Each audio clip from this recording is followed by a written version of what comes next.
encontro do Clube do Livro Ocultista, porque esse é realmente o encontro do Clube do Livro. Hoje a gente tem reações, o que é uma novidade, uma coisa maravilhosa que está acontecendo aqui, estou muito feliz. E hoje eu vou apresentar pessoas por nome. Eu sou a Carol, e conhecida como Black Filipeta, porque eu acho esse nome muito chique. Foi um momento de muita criatividade para o meu arroba, então eu sempre vou falar isso. Estou aqui com a Lari. Oi, gente. Prazer para quem não me conhece. É isso. E eu estou com a Bibis também. Olá. Eu não tinha combinado que eu ia falar por nome, aí ninguém preparou uma frase de efeito.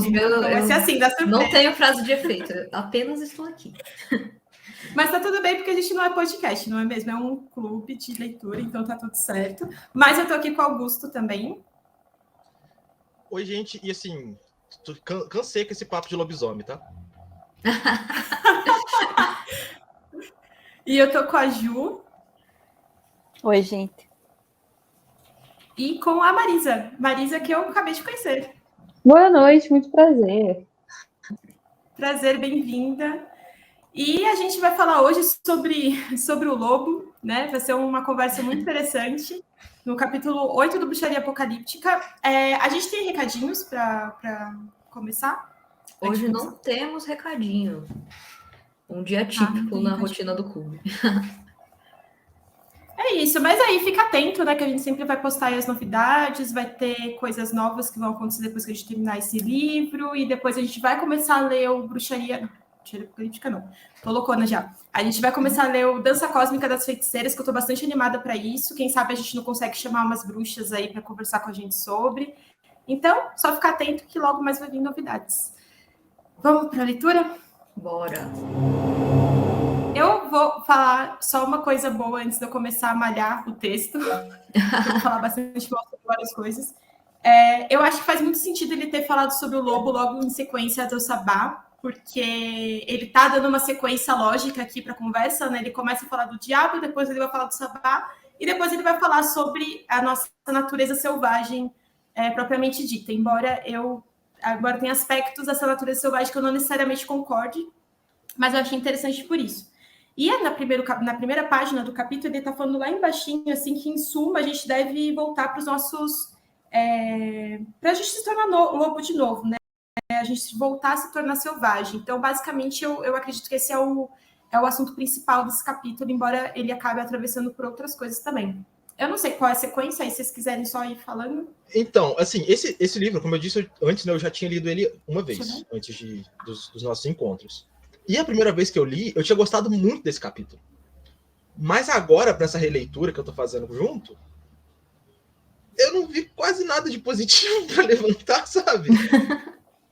Eu achei uma forçação, tipo, sei lá, ele queria falar de lobisomem e lobo e alguma coisa assim, misturou com os rolês de masculinidade, que sei lá. Assim, eu não gostei desse capítulo, em suma. Eu gostei a primeira vez, depois agora relendo, depois de ter tido contato com outras paradas, eu encontrei esse capítulo e dei de cara com ele, assim, e, sabe, foi um negócio bem que eu não curti muito, não. Mas, enfim. Eu tenho observações também, vamos lá. Eu abstraí muita coisa desse capítulo que eu li, porque assim, a primeira vez eu li e não entendi nada. Tava lendo e fiquei, que caralho é isso? Não entendi de verdade. Tipo, eu li e não processei. Depois eu voltei para ler de novo, fui lendo com mais calma, fui ver o vídeo da Penumbra também, que eles falam sobre. Só que, assim, eu decidi pegar as partes desse capítulo que me convém e tentar aproveitar elas. Tipo, as partes que ele fala de transformação animal, as partes que ele traz relatos de práticas antigas, etc. Acho que numa perspectiva histórica foi bem interessante. Mas de resto não rolou uma identificação, talvez por causa desse negócio de homens e tal. Achei um capítulo extremamente cisnormativo, esse negócio de só falar mulheres menstruam, homens não menstruam, é assim que a gente tem que dividir a bruxaria. E assim, eu sei que ele muitas vezes traz exemplos de sociedades extremamente antigas, sei que esse livro foi escrito numa época que talvez não tivesse essa discussão tão forte, mas é 2022, né, gente? A gente pode muito bem tecer essa crítica e levantar essa bola, que o negócio muito cisnormativo, isso me incomodou um pouco, de tipo, só falar mulher é quem menstrua e homem não menstrua, então tem que fazer magia assim. E eu fiquei incomodada com esse aspecto do capítulo. Eu senti a mesma coisa, E eu fiquei pensando, eu fiz a mesma coisa que você, Bibs, de só, tipo assim, eu vou fingir que eu nem li essa parte aqui. Citou o Red Grove, mas ele bota o nome da Shuttle antes, né? Da Penelope Shuttle antes. E aí eu fiquei assim, não, tudo bem, pelo menos está citando o nome da esposa dele também, né? Que foi quem escreveu o livro, tá? E aí eu também abstraí essas partes e tiveram alguns momentos que eu li esse livro que eu fiquei assim, mulheres que correm com os lobos, oi? Muito, muito, muito. E eu fiquei até confusa, porque algumas informações ficaram atravessadas com o que eu já tinha visto antes, principalmente porque eu li muitos momentos homens que correm com os bobos, sim, Augusto, sim. Eu fiquei muito confusa em alguns momentos por causa dessas informações, porque, assim, igual eu falei no último encontro, no curso de perfumaria que eu faço, a minha professora ela é historiadora, então ela dá um panorama histórico. E aí ela fala, tem um momento no capítulo que o Peter Gray fala sobre coletores, caçadores e tal. E aí eu tinha estudado no curso de perfumaria, que era de uma forma diferente, e faz diferença o período que a gente está conversando sobre. Se a gente está falando sobre, sei lá, neolítico e os caralho, vai ser de uma forma. Se a gente está falando de uma coisa mais recente, uma sociedade já mais da galera fixa no lugar, que o pessoal não está andando por aí, né, igual era antes, aí já é uma outra coisa.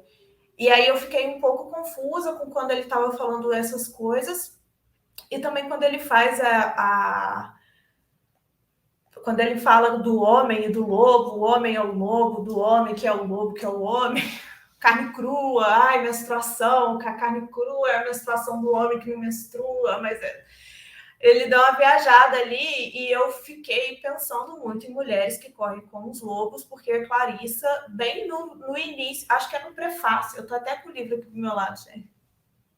Eu até procurei o prefácio dele, é bem no comecinho, que a Clarissa fala, então, pode ser que seja um estudo só dela, né, um estudo específico dela, que ela fez o estudo de lobos, e aí ela fala que ela vê uma semelhança dos lobos, e a partir desse estudo que ela faz, ela vê surgindo o arquétipo da mulher selvagem. E aí ela faz essa analogia das mulheres com os lobos. E eu não gosto... várias coisas que eu não gosto, a gente vai passar depois, né? Eu fiquei meio perdida, porque essas informações elas foram bem atravessadas, assim. Ele me perde muito rápido, assim, né? Quando eu comecei a ler o capítulo, eu falei, legal, a gente tá falando da natureza selvagem, é uma coisa que conversa muito com o que a gente já tinha lido no Mágica Visual, né? Só que aí, logo depois, ele já me perde. Eu vou até dar uma passada aqui, logo na página 142. O momento em que eu consigo entender que ele tá falando dessa natureza selvagem é logo aqui, logo depois do passarinho. Ele tá falando ali, nômades e caçadores não têm fardos, eles simplesmente se movem. E aí eu fiz uma anotação aqui, quando eu li, que eu escrevi uma coisa assim, a gente deveria realmente se reduzir à nossa essência, na nossa natureza, a gente deixar a nossa natureza nos guiar para onde a gente quer ir, para quem a gente realmente é. E aí, até aí tudo bem, estava tudo certo. Aí logo depois continuo lendo, vou citar aqui porque a gente cita fontes. Ele está falando aqui, quando se levanta a pergunta problemática a respeito do papel dos homens na bruxaria, a resposta já foi dada na Canção do Lobo. Os homens são excluídos de muitos ritos da bruxaria. Homens não menstruam. Assim, nosso mistério difere do das mulheres. O culto dos guerreiros e dos reis foram amamentados pela cadela indolente e desmamados em sangue de batalha, sedentos como frascos de vinho rachado. E aí, beleza, né? Só essa frase aqui a gente conseguiria ficar as 2 horas discutindo, né? Para começar. Isso aqui, para mim, já é o resumo da ópera desse capítulo. Mas beleza. O que eu acho que seria interessante de eu pontuar aqui, que eu vou até citar uma pessoa, me perdoa se eu falar o nome dela errado, eu acho que é a Raquel. Ela participou de um podcast Ela participou do... como que é o nome daquele podcast do pessoal do Rio de Janeiro? Foco de Pestilência. Isso, obrigada. Foco de pestilência, eu acho que em 2017 houve uma discussão muito forte no meio telêmico por causa de uma frase que uma delas falou, que é "eu não sou sua Babalon". E aí as meninas foram fazer esse episódio específico, e eu achei muito interessante uma fala dessa moça que, se eu não me engano, chama Raquel, que ela falou o seguinte: eu detesto esse negócio de sagrado masculino. Eu detesto. Por quê? Porque o sagrado masculino, a gente está vendo até hoje, a gente está colhendo os frutos dele, que é guerra. Né? Os caras estão fazendo guerra o momento que eles querem fazer. O Peter está falando isso aqui.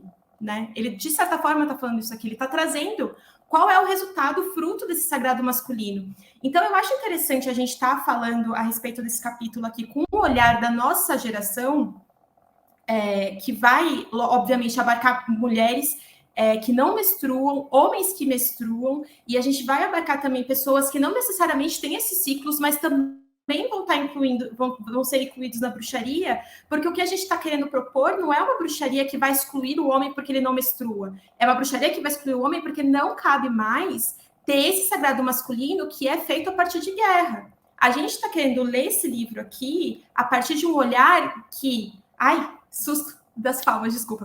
Mas a gente quer ler esse livro aqui a partir de um olhar de propor uma nova abordagem para a bruxaria, né? Por que a gente precisa estar para sempre atrelado com essa coisa de que mulher menstrua, homem não menstrua, mulher cuida da casa e homem faz guerra? Porra, 2022, e assim, é impressionante, porque mais para frente aqui, na página 143, inclusive, ele está falando aqui, ó, esse suposto lobo está pronto para devorar o eu emocional e a fraqueza implícita, o feminino. Porra, é 2022 a gente está tendo que ler um negócio desse? Tudo bem, a gente vai ler sim, mas a gente vai ler isso à luz dessa discussão para dar clareza e dar abertura para que outras pessoas possam existir nesse lugar também, tá? Então, se você não concorda com isso, já falei logo no início, porque provavelmente é assim que vai ser esse encontro aqui, tá? Esse encontro aqui vai ser sobre pessoas que menstruam, que não menstruam, e a bruxaria para todo mundo. Agora, não vamos vir com esse papo aí de que o cara não pode vir na bruxaria, porque os homens sempre estiveram na bruxaria, não é mesmo? E eu vou dar a palavra, eu acho que para a Bibs. A Bibs, ela foi para outro cômodo, então ela falou que a gente pode ir. Então, essa coisa do sagrado masculino, dentro das nossas tradições ocidentais, é uma parada que me incomoda muito. É uma coisa que eu queria estudar mais, mas eu, infelizmente, estou sem tempo, porque estou tendo que escrever TCC, fazendo curso e pós, e uma porrada de coisa, então estou meio sem tempo de fazer esse rolê. Mas eu queria discutir com pessoas que já pesquisaram a respeito e fazer minhas leituras para entender qual que é o conceito, porque esse conceito que está aqui, esse conceito que está aqui, eu não gostei.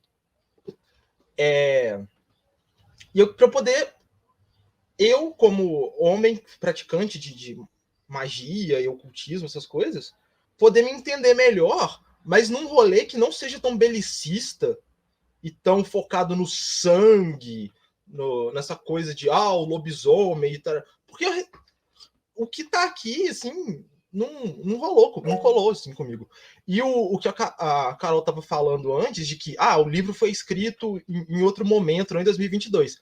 O livro foi publicado em 2013. Não faz tanto tempo assim. Então, eu acho que em 2013 já era problemático algumas coisas que ele tá apontando aqui. E muitas vezes ele coloca essas paradas só para causar, né? Eu ia pontuar isso também, porque 2022 não, amores, 2013. E 2013 já existiam discussões sobre as paradas e ele não é qualquer pessoa, é uma pessoa que tem informação ali na mão dela o tempo inteiro, Peter Gray, né? Uma coisa muito louca. Tem uma coisa que você falou, Augusto, que também me incomodou bastante, que é esse link com a guerra. E ele faz de uma forma esquisita, que eu entendi dessa forma, e eu queria saber se vocês entenderam desse jeito também. Parece que ele fala, tipo assim, então, mulheres sangram, menstruam. Homens não sangram e até, então, eles estão ali eles estão vinculados ao sangue da mãe deles. Como que esses homens saem desse sangue e têm um sangue próprio? Vamos fazer guerra. Vamos aqui fincar essa espada nos outros, vamos matar todo mundo. É assim que a gente vê esse rolê acontecer e tudo mais. E aí eu fico meio assim, parece que ele faz, o caminho que ele faz é tipo assim, sangue menstrual é igual à guerra. O sangue menstrual é para a mulher, assim como o sangue derramado na guerra é para o homem. E assim. E tipo assim, e antes disso tudo, na página 143, ele fala sobre o ciclo contínuo de vida e morte, que é o que eu acredito que mais tem a ver com o sangue menstrual, assim. Para mim, o sangue menstrual ele é vida e morte, ele é essa coisa cíclica em vários quesitos. E aí ele vira e fala que guerra para homens e tal, não sei, eu fiquei muito confusa nesse capítulo, muito confusa com algumas coisas que ele trouxe. E aí no final ele dá uma levantada de bola, mas parece que fica meio, sabe, desconexo. Sei lá. E a Ju falou um negócio aqui no chat. E mulheres também iam para a guerra entre os celtas, era normal. Pois então, meu querido. Não é mesmo? Mulheres também faziam parte da guerra. Sim, essa coisa bélica é uma coisa que me incomoda bastante também. São sangues totalmente diferentes, né? Um é de criação e o outro é necessariamente de destruição. Porra, é isso que você quer? Tipo, eu não sei. Se você não tá falando literalmente, de certa forma faz sentido quando se trata da natureza selvagem da pessoa, né? É uma coisa que a gente já falou em outro encontro, então não precisa reforçar tanto, mas é basicamente você aceitar o fato de que você vai sentir ódio, inveja, você vai querer matar alguém, você vai querer discutir, e você não se silenciar nesse sentido. Eu acho bastante importante, e nesse contexto selvagem, que não é necessariamente de guerra, tipo, literalmente de guerra, eu acho que faz sentido, né? E também tem outra coisa, né? A gente tá lendo esse livro depois de uma pandemia, depois de um momento de muita morte, né? A gente não vai ver isso com bons olhos, cara. É impossível pedir isso pra gente, né? Eu acho que o contexto do momento em que você tá lendo, ele muda muita coisa também, né? Mas, enfim, eu ia passar lá para a página 143, se vocês quiserem falar alguma coisa sobre 142. A Bibs tinha levantado a mão antes de ter que mudar de cômodo. Você quer? Sim, eu não sei se tava na correria aqui, não sei se a discussão já moveu além desse ponto, mas eu só queria falar que, tipo, eu não achei que eu fosse pensar isso em algum momento, mas eu senti falta de ele ser mais direto nesse capítulo. Porque ele gosta de florear, e ele gosta de escrever bonito, e ele gosta de colocar as coisas como se fosse um grande poema.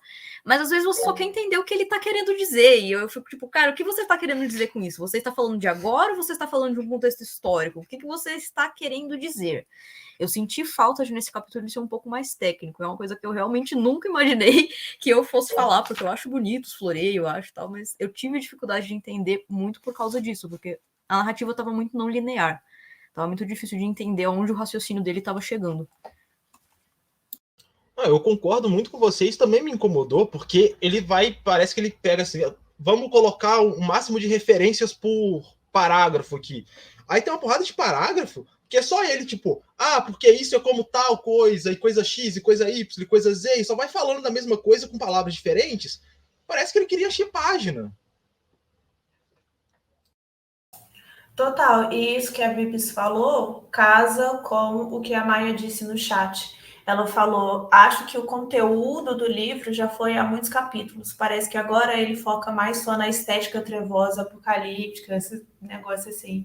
E eu discordo um pouco de vocês porque eu gosto da confusão, porque eu gosto de ficar puta e falar assim, meu filho, você tá achando que você é quem? Mas eu achei confuso, mas tirando a parte que eu odiei, eu gostei. Não sei se vocês conseguem entender, mas é porque eu acho que esse capítulo, na verdade, sem a parte do sagrado masculino, é igual a Carol estava falando, tá falando sobre a visceralidade, né, do ser. não do homem e da mulher e tal, porque ele faz uma separação meio desnecessária, né? Todos nós temos a nossa visceralidade, todos nós temos os nossos instintos que foram reprimidos, completamente reprimidos. E ele fala sobre isso, ele fala sobre o farejar, né? Ele fala, galera, vamos recuperar esse farejar, vamos recuperar esse tato, esse paladar, isso que a gente tinha e a gente não tem mais por N questões, N motivos. Vamos recuperar isso aí. Para mim, o que eu tirei desse capítulo foi isso. Podia ter dado uma enxugada aqui, mas vocês falaram, né? Ele gosta de encher a linguiça, esse homem. Eu entendi a intenção dele, porque nesse livro, cada capítulo ele fala de um tópico, né? Tem um capítulo sobre o capeta, tem um capítulo sobre o sabá. Só que eu acho que daria para aproveitar muito mais esse capítulo se ele fosse sobre transformação animal, instintos e esse tipo de coisa, do que ser sobre o papel do homem na magia. Sendo que uma visão completamente nada a ver, sabe? Eu achei em muitos momentos. O cara passa o livro todo falando: mulheres, pessoas que se identificam com mulheres, vocês são fodas, pratiquem magia, para depois vir e associar o feminino com fraqueza emocional, sabe? Tipo, eu ainda quero ver o que ele vai falar nos próximos 2 capítulos, ainda tô curiosa sobre isso, mas esse deu uma murchada na minha bolinha também. Aqui também, tá? A mesma coisa, estou meio murchada, mas a gente segue, não é mesmo? Esse clube aqui ajuda a gente a seguir livros até o final, que é mágico, por si só, é bruxaria.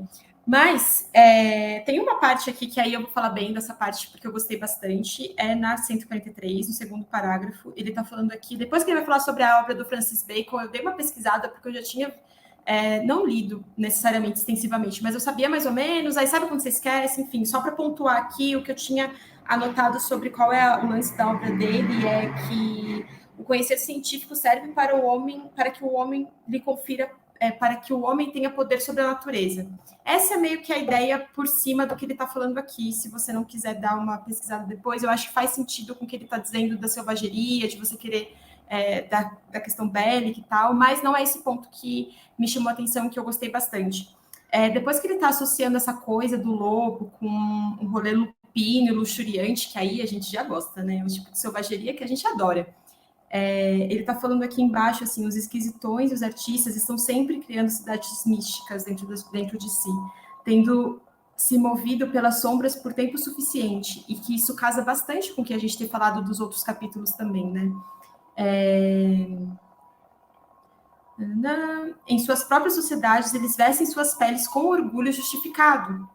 E isso eu achei extremamente bonito, né? Isso que é nesses momentos que a gente fica muito confusos com esses livros, que no momento ele está falando, ele não está incluindo uma galera, mas aí depois ele coloca aqui os esquisitões, e quando eu tô falando dos esquisitões, eu tô querendo dizer as pessoas que não se encaixam mesmo, tá? As pessoas que têm que encontrar esses lugares dentro de si, porque é o que resta, é só o que a gente tem, encontrar isso dentro da gente mesmo, né? Isso para mim é bruxaria por si só também. E eu gostei muito dessa frase, eu queria saber o que vocês acharam. Eu vi que tem bastante comentário aqui, então eu vou ler, se vocês quiserem ir.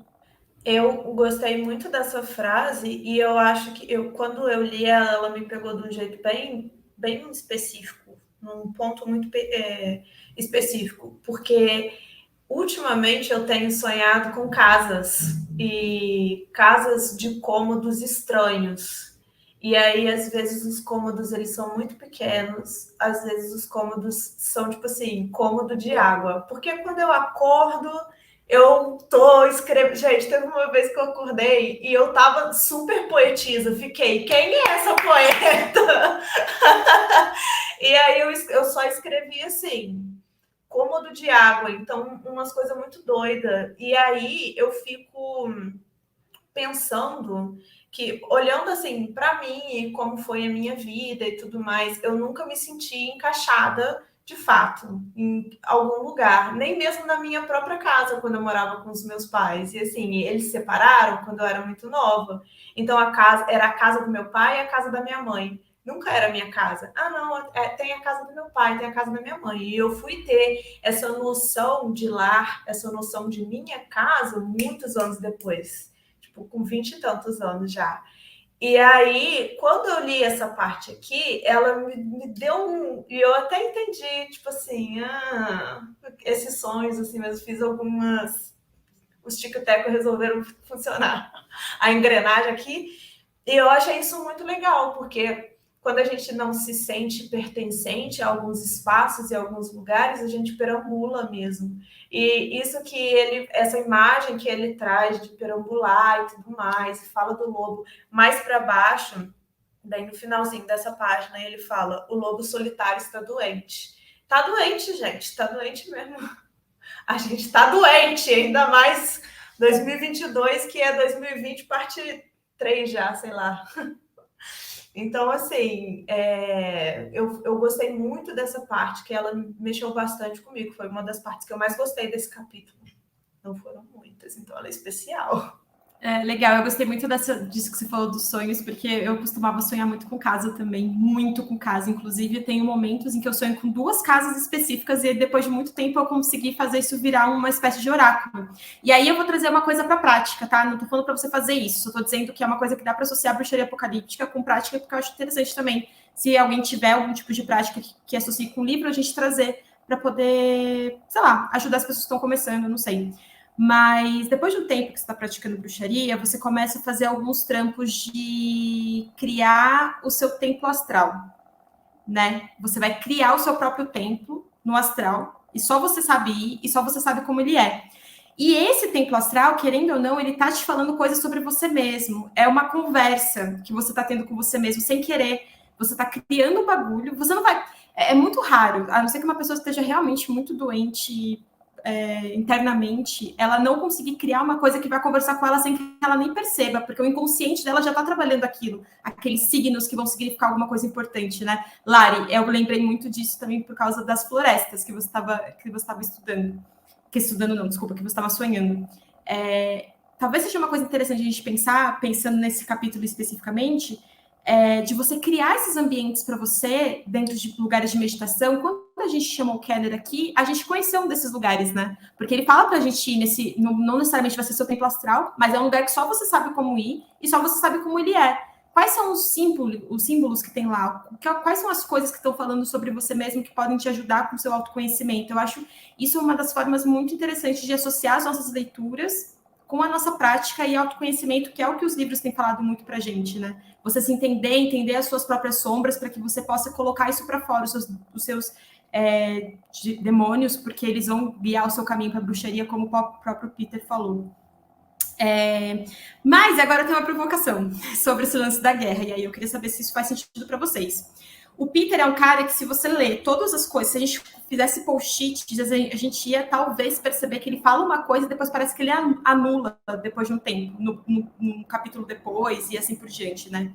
No início do livro, que é aquele momento que a gente estava mais entusiasmado com ele, porque tem toda a parte da poesia e tal, ele está falando que a gente está em guerra, né? Ele está falando da bruxaria apocalíptica num contexto de guerra. E qual é essa guerra? A guerra é contra aquilo que está fazendo com que a roda do ano tenha se desprendido das estações. Será que essa guerra que ele está falando aqui é a mesma? Será que o nosso problema é necessariamente só com a nomenclatura? Isso não necessariamente estou afirmando, tá? Eu estou só me perguntando mesmo por causa da leitura. Porque se fosse isso, eu ia ficar muito feliz, porque aí eu ia ficar menos brava com o Peter. E se não for isso, aí eu vou continuar brava com o Peter, entendeu? Mas aí eu queria, não sei, perguntar para vocês se vocês acham que faz sentido. A minha fala é sobre outra coisa, então vou esperar todo mundo responder e falar sobre, aí eu falo. E se vocês não quiserem responder agora, tudo bem também. A gente pode só pensar nisso e depois falar, mas só meio que pra, não sei, trocar mesmo. Eu vou pensar nisso, porque não estou conseguindo chegar a uma conclusão nesse momento. Acho que eu teria que dar uma lida de novo. Posso falar sobre isso?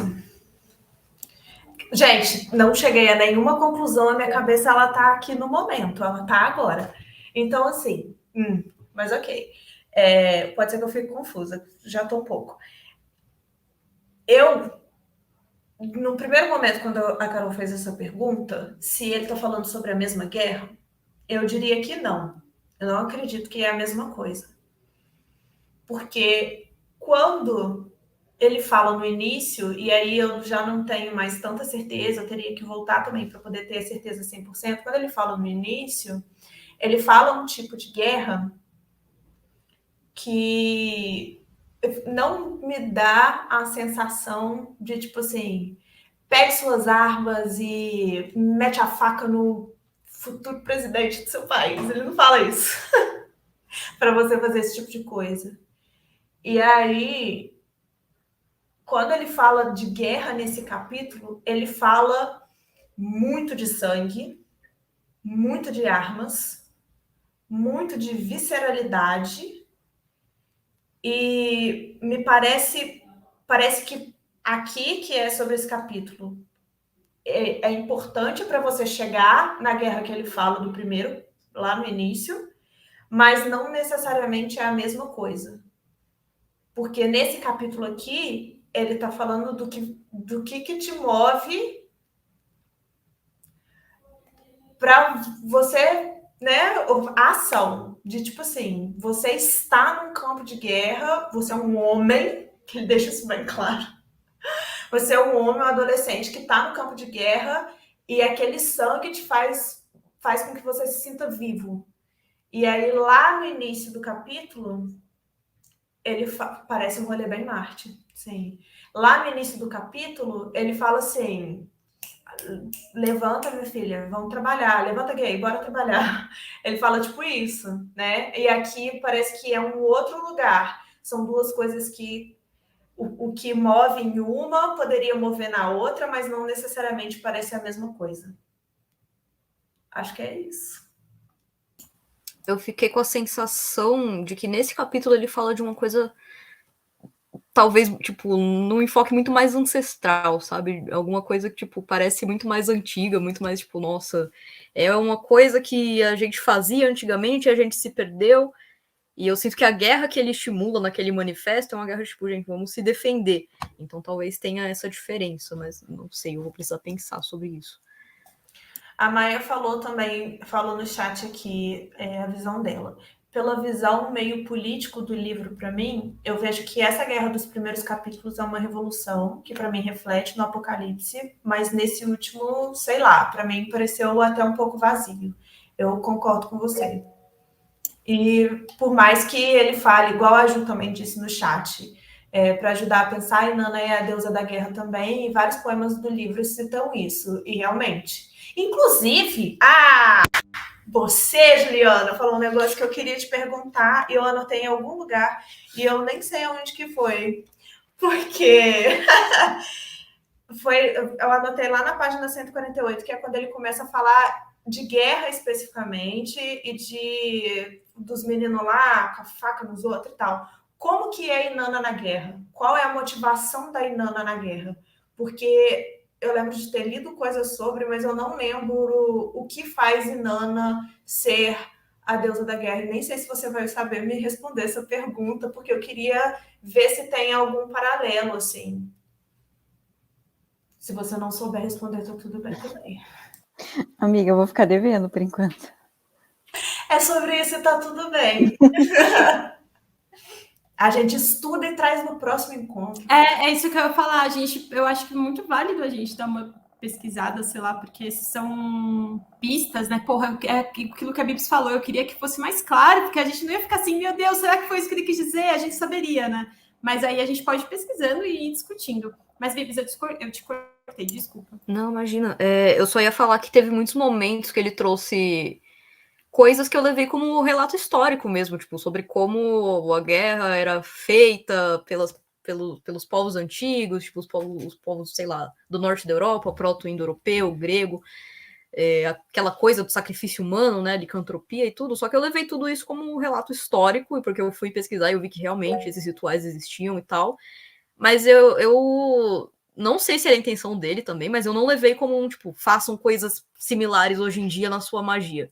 Até porque a gente tá num contexto social completamente diferente, né? Que não tem como a gente emular esse tipo de ritual completamente. Então, para mim, de um ponto de relato histórico, foi um capítulo que eu tirei bastante coisa interessante para pesquisar, mas eu não levei como um guia de prática, que nem em outros capítulos que você vê ele dando umas dicas e tal, eu não levei tanto desse jeito. Isso foi até uma coisa que o pessoal da Penumbra estava conversando lá no estudo deles, né? Sobre eles fizeram relações com coisas práticas, né? Tipo a parte da guerra, da caça, da carne crua que a gente ainda vai passar.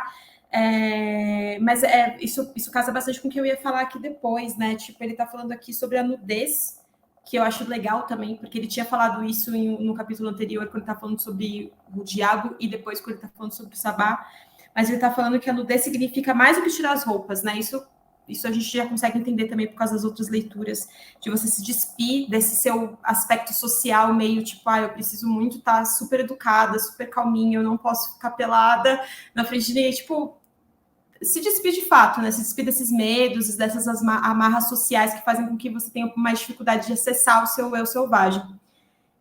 Aí ele tá falando aqui da pele do lobo, que dá poder mágico. É engraçadíssimo, porque quem escuta Magicando vai associar imediatamente com o cinto do couro de leão, entendeu? Não tem condição de você não pensar no bendito cinto do couro de leão, porque tem muita gente que realmente compra, né? E como a Bíblia estava falando, né? Quando se trata de uma questão histórica, de fato, usavam esse tipo de material para trazer poder, por causa do simbolismo. A gente ainda faz isso hoje, a gente ainda usa coisas simbólicas. A bruxaria tem muito a ver com simbolismo e sempre vai ter, não tem jeito. Mas aí depois, lá na página 145, ele vai falar assim, eu dei uma puladinha, gente, mas aí se vocês quiserem voltar, por favor.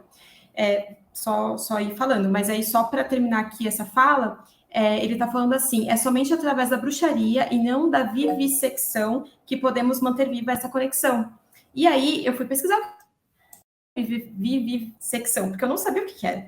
E aí, vivissecção, desculpa, muito difícil de falar essa palavra, significa você dissecar animais, né? Então, o que ele está falando é isso, você não necessariamente precisa dissecar os animais para você poder ter acesso a esse tipo de poder, esse tipo de, não sei, poder animalesco, né? Existem outras formas de você fazer isso. Para pessoas que menstruam, uma delas é você usar o sangue menstrual dentro da bruxaria, o que já é dado também. Para homens, desculpa, deixa para o que eu falei agora. Para pessoas que não menstruam, vocês podem usar de outras formas, até com corte mesmo, e é isso aí vai do pessoal. Isso é uma coisa que eu vi o pessoal da Penumbra falando também, e eu achei interessante, porque de fato vai ter um momento da prática em que você vai querer trazer esse simbolismo para dentro do seu ritual. Mas eu até esqueci, gente, perdi aqui total o fio da meada do que eu ia falar. Isso acontece às vezes. Pessoas estão com falta de vitamina D, gente, toma sol. Senão você vai começar a esquecer as coisas e ficar desanimado. Mas o que eu queria dizer sobre isso... Eu esqueci. Vou passar a fala para a Bibis e aí quando eu lembrar eu falo. Foi mal. Eu tenho algumas falas sobre 143 e 44 que eu achei muito interessante. E aí quando ele tá falando do lobo aqui, eu não associei, tipo... pessoas que não menstruam, que ele coloca como homens, né? De novo trazendo o tópico de quão cisnormativo esse capítulo está sendo. Mas eu associei a todo mundo que pratica magia, mano, porque eu não acredito que... Eu acredito que todo mundo consegue acessar esses simbolismos.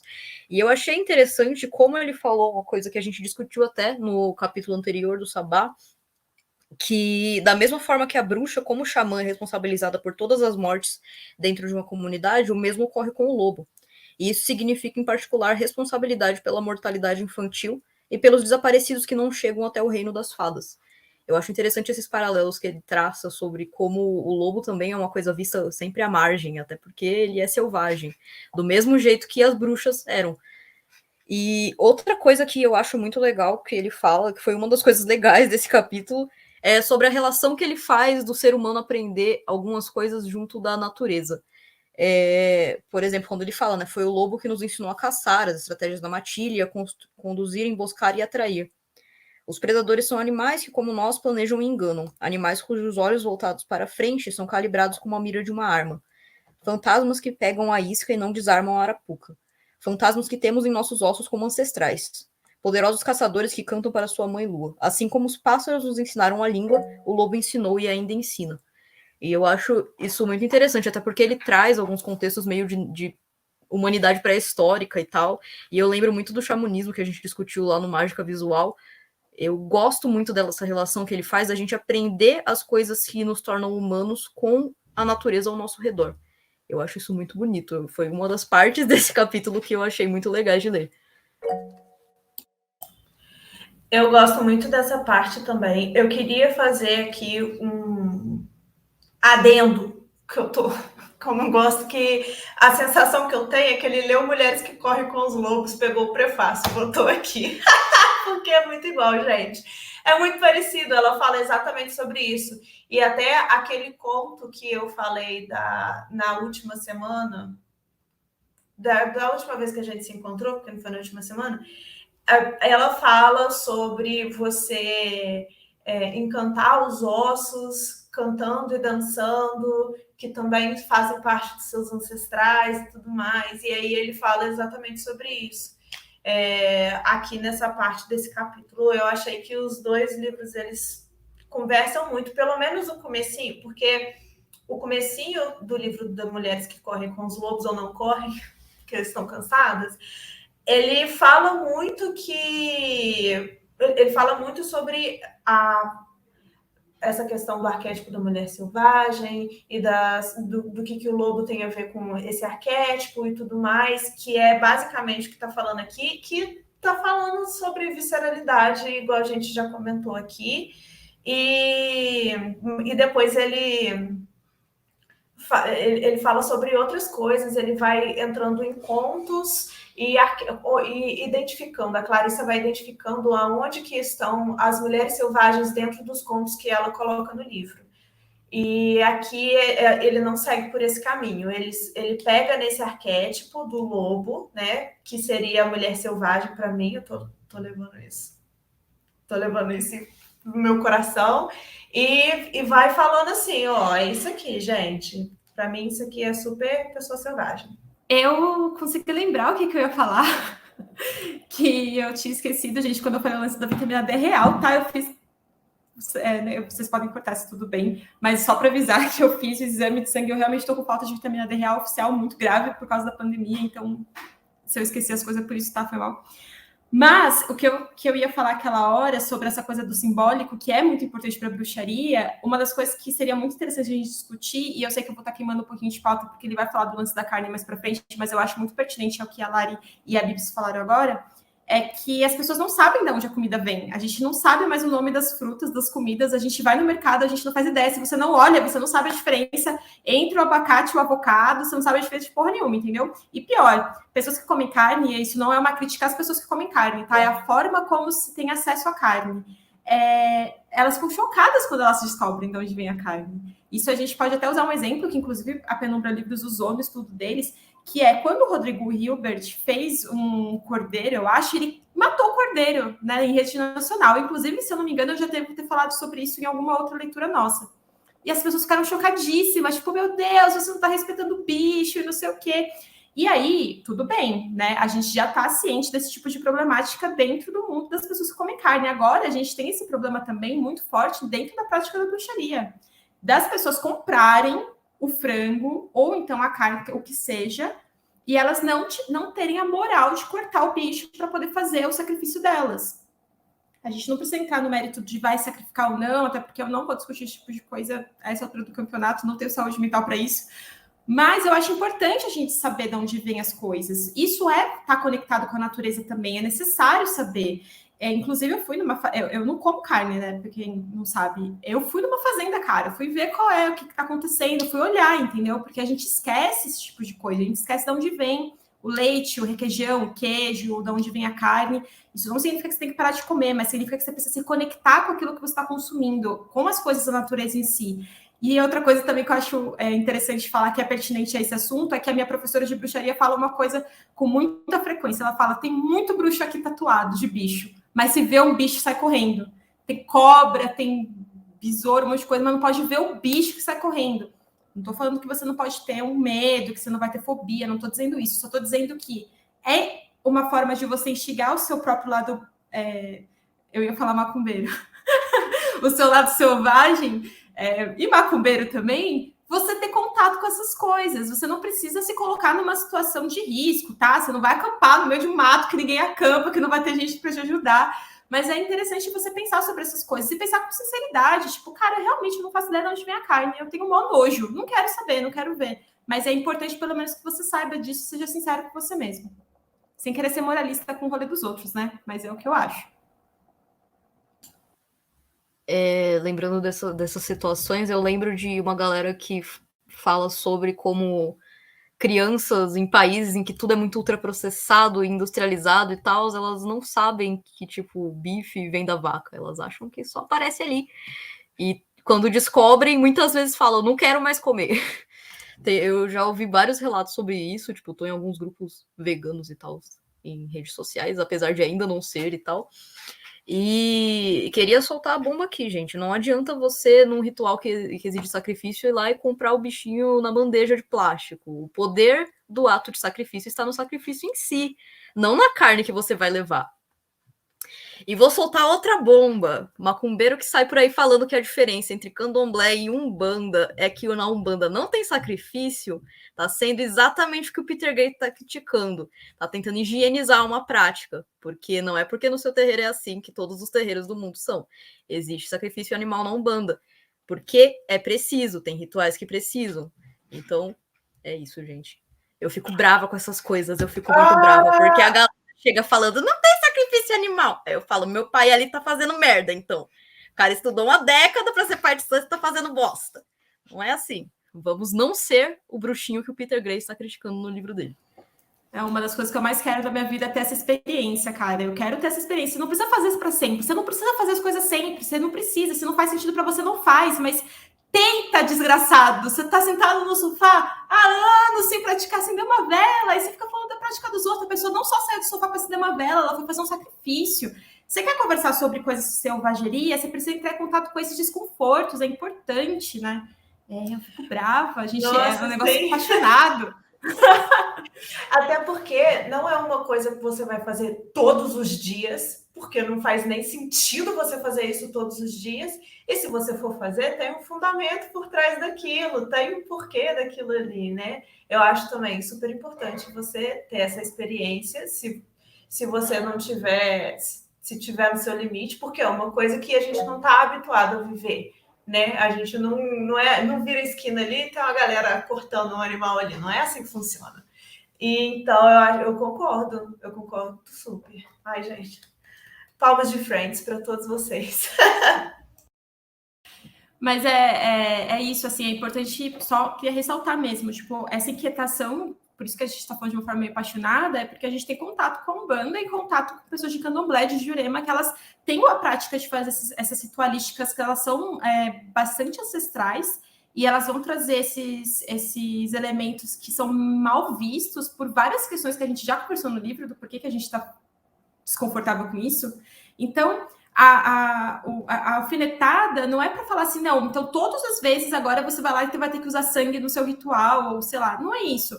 A alfinetada é por que você está desconfortável com isso? Qual aspecto da sua sombra está entrando em desconforto com essa prática da outra pessoa, né? Por que você não pode experimentar fazer alguma coisa diferente? E se você não faz, por que você não pode ficar só em paz sobre isso, né?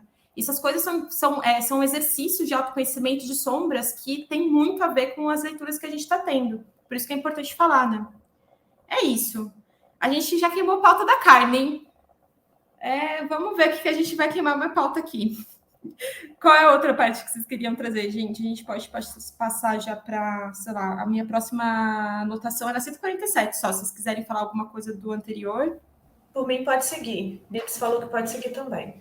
Muito bem, então, deixa eu ver, tem outra anotação aqui que eu tinha entendido também como guerra, deixa eu ver qual é, aqui na 147, lá no último parágrafo, eu anotei essa parte que ele está falando aqui, que o que os modernos não querem ouvir é que a guerra é simplesmente um tipo especial de caçada, e que esse é o paralelo masculino à menstruação das mulheres, algo que a Bibis também já tinha pontuado.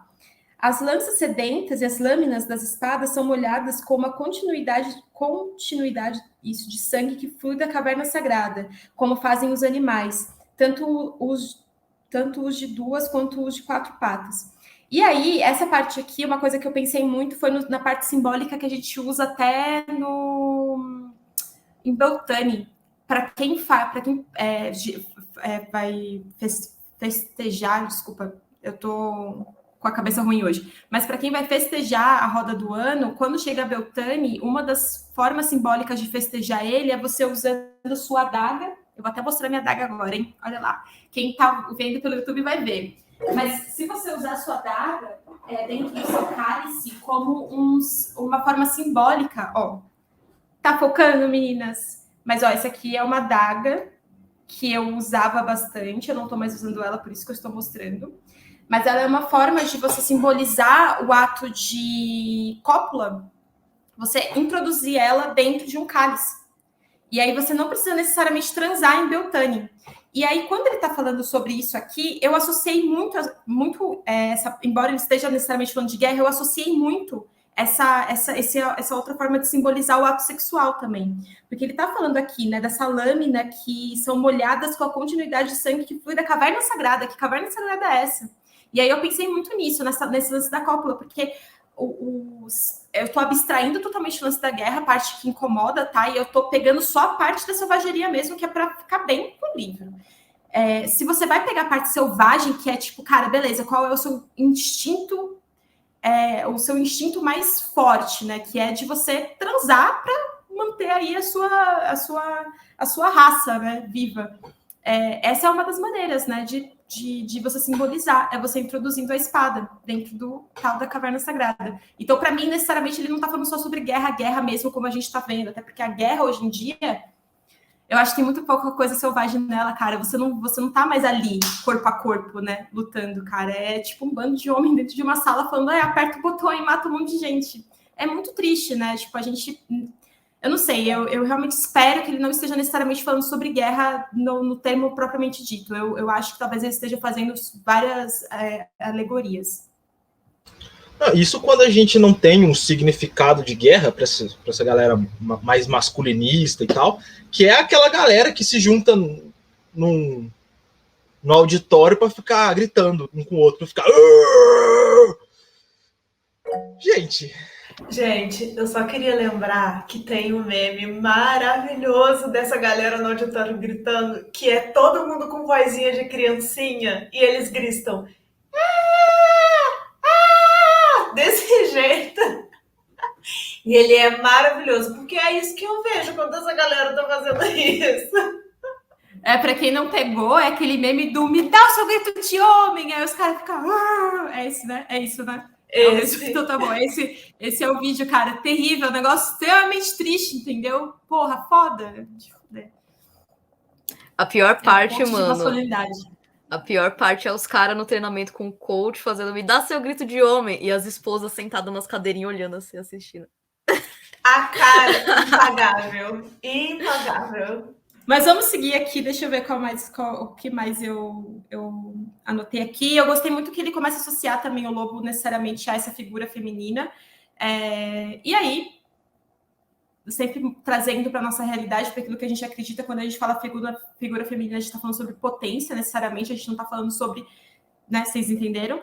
E ele está falando aqui que ela é a senhora dessas bestas sanguinárias, né? Então, cara, ao mesmo tempo que ele dá isso totalmente pro cara, ele também traz isso necessariamente para uma mina, né? Para uma figura feminina. Eu não sei, é muito confuso, cara. Para mim, assim, é complicado de entender o que necessariamente ele está querendo dizer. Mas, abstraindo novamente, ele está falando dessa deusa que é domadora de lobos, né? Que é a rainha dos predadores. Eu acho muito interessante, porque é necessariamente uma natureza selvagem feminina de... não sei, quando eu falo de predador, eu penso muito assim, sei lá, mano, um rolê meio rainha dos condenados, assim, eu penso nessa figura, eu não sei como que vocês imaginam, assim, essa deusa que ele está se referindo aqui chega na página 149. E aí, se vocês não tiverem mais nada para trazer das outras páginas, eu pularia para 150. Acho que pode pular, amiga, para 150. Legal. Então, o que eu anotei aqui que eu achei interessante também da 150 logo no inicinho, assim, lá no segundo parágrafo. Não, na segunda frase, desculpa. Isso é algo que o homem tem procurado negar à mulher, como a deusa não mais governando o desejo, e sim cada vez mais como vítima dele. A força da mulher tornou-se fraqueza, atingindo sua apoteose no Malleus Maleficarum e na literatura demonológica, principalmente através do prismas de Apocalipse de João. Eu associei isso aqui muito fortemente com Babylon, tá? Por causa daquela discussão que eu tinha falado inicialmente no encontro. Essa coisa de você...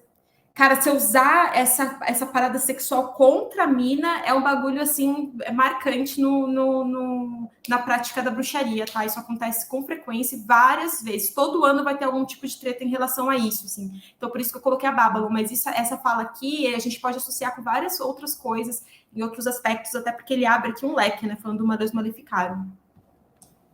E aqui também ele é até um pouco contraditório com aquilo que ele estava falando lá no início, porque a primeira coisa que a gente falou que deu um desconfortinho, né? Que era dele falando que a essência feminina era de fraqueza. Como é que é o negócio ali? Aqui. Este suposto lobo está pronto para devorar o eu emocional, a fraqueza implícita, o feminino. E ele fez essa associação no início, e aí aqui ele vira e fala assim: ah, não, galera, mas aqui a galera tá tentando passar isso aqui, não. Ah, Ju, entendeu que dá a impressão de que ele tinha jogado como provocação no início. Eu não tinha sentido a provocação no início, eu só fiquei brava mesmo. Mas aqui dá para ter essa segunda interpretação mesmo. Assim, sei lá, é foda, né? Eu queria que ele só tivesse falado essa frase aqui, por exemplo. Eu já estaria mais feliz, assim, eu já fanservice. Você vai fazer o jeitinho que a gente vai ficar como? Alegre. Mas não, ele tem que causar. Mas é isso, assim, essa parada aqui de... Ele necessariamente está falando aqui que é o homem que está negando a mulher, né? Ele está tirando esse poder dela, né? Ele está tirando e silenciando e usando isso contra ela, inclusive. Isso aqui faz... Mano, todo sentido. Essa é uma outra frase que a gente poderia usar só ela para fazer um encontro inteiro. Essa é real, assim. Então, a gente não necessariamente precisa se apegar a cada aspecto do que ele quis dizer aqui, mas, enfim, eu acho que ele também sintetiza bastante. Mas, depois disso, ele está falando outra coisa aqui que eu achei interessante, que é: temos que fazer nossas súplicas à Senhora das Bestas, ou aprender através do seu mensageiro ungulado, não sei o que essa palavra significa, que é o diabo. Por que devemos negar a carne e a fome por trás dela, que é a própria vida, né? Tipo, por que a gente está negando esse desejo carnal, essa vontade? Quando ele tá falando lobo, cara, para mim é isso. O lobo, ele não está simbolizando só o lobo que caça, ele tá falando da parte sexual mesmo. Tem uma palavra, eu não consigo lembrar ela agora, porque por motivos que vocês já sabem, viterina, eu acho, que ela tá muito associada com o lobo também, e ela também tá muito associada com essa coisa meio, cara, eu vou seduzir essa pessoa, eu vou, tipo, sabe? Tem muita gente que entende isso até como uma vulgaridade e tudo mais. Então, você se apropriar dessa questão sexual é muito importante também para que você entre em contato com a sua selvageria, como eu já falei anteriormente, e vamos começar chovendo molhado, porque sim. E aí, para mim, é essa parte aqui só que eu anotei, se vocês quiserem, a Bibs. Eu acho interessante sobre essa parte de associar o lobo com as questões sexuais, né? Porque tem uma parte no capítulo que ele fala que as prostitutas da Roma Antiga eram chamadas de lupa. E acho que foi no Encontro da Penumbra que eu vi um comentário falando sobre como o conto de Rômulo e Remo terem sido adotados por uma loba seria uma alegoria para eles terem sido criados por uma prostituta. Então tem toda essa associação que ele constrói, né? Ele até fala que, tipo, o cheiro do bordel era chamado de lupanar, que também é uma palavra relacionada, e eu acho bem interessante. Bem na sequência do que a Carol estava lendo dessa última frase, ele vira e fala assim: porque devemos negar a carne e a fome por detrás dela, que é a própria vida. E eu acho essa frase muito interessante, porque a gente volta de novo naquela discussão de você falar sobre as suas sombras e de você ir atrás disso, né, de mergulhar profundamente nessas suas questões. E eu gosto também que ele fala assim, lembra do unguento que a gente estava conversando? Ah, meus queridos, aqui ele vai voltar, e ele começa a falar do unguento de novo, porque ele fala que a menstruação também era um dos ingredientes para o unguento da bruxa, né? E aí ele fala sobre as plantas e dá uma... Muitas coisas passaram pela minha cabeça aqui agora, me deu até um negócio. Porque ele fala sobre todas essas coisas do unguento, e aí ele sempre traz a questão de que o homem, ele não tem essa possibilidade. Eu até fiquei viajando um pouco, porque ele não tem sangue menstrual, então ele não tem contato com o unguento. O unguento é um negócio que quem faz são as mulheres, eram as bruxas, as mulheres, e ponto final. E aí aqui ele dá um relato de um cara que escreve um feitiço e que ele tinha tomado algumas ervas para ele se transformar em lobo. E aí o feitiço... ele ok, tanto faz. E aí depois ele vira e fala assim: isso essa sessão que está aqui, ela era um feitiço que fazia parte de um feitiço de amor que casa diretamente com o que a Carol estava falando. Com o negócio da sedução, com o negócio de ser uma parada sexual, de fazer esse link com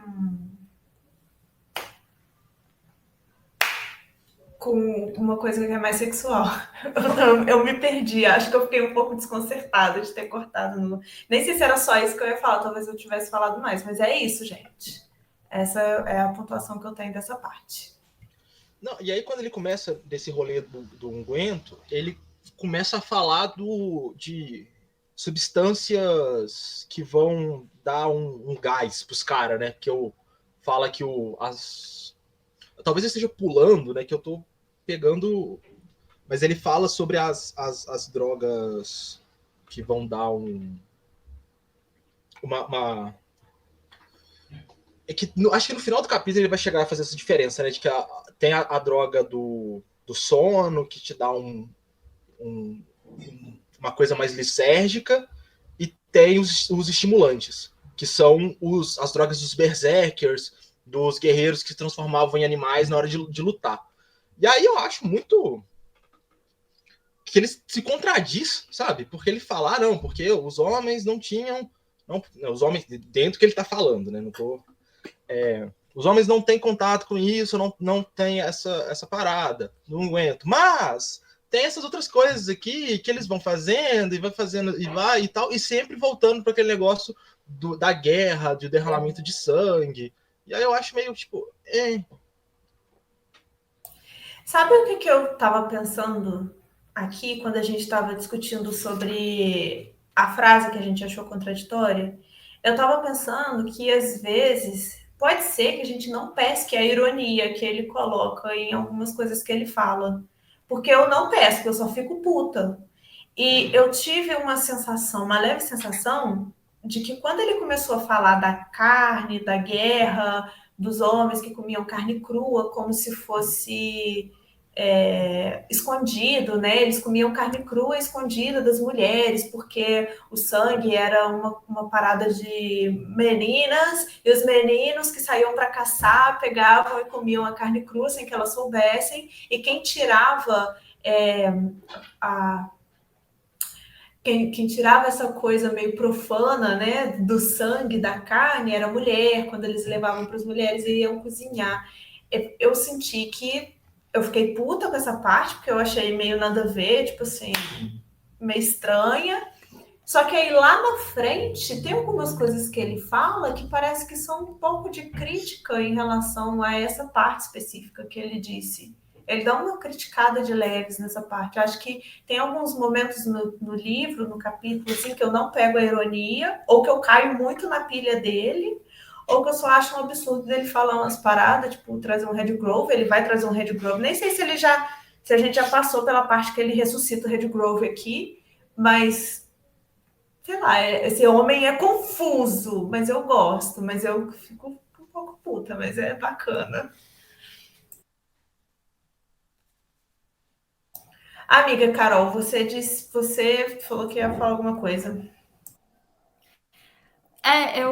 Eu peguei uma parte aqui das 156, que ele tá falando muito sobre esse rolê da menstruação, e ele tá trazendo isso de volta, e ele usa muito fases lunares e eclipse, coisas do gênero que eu achei interessante.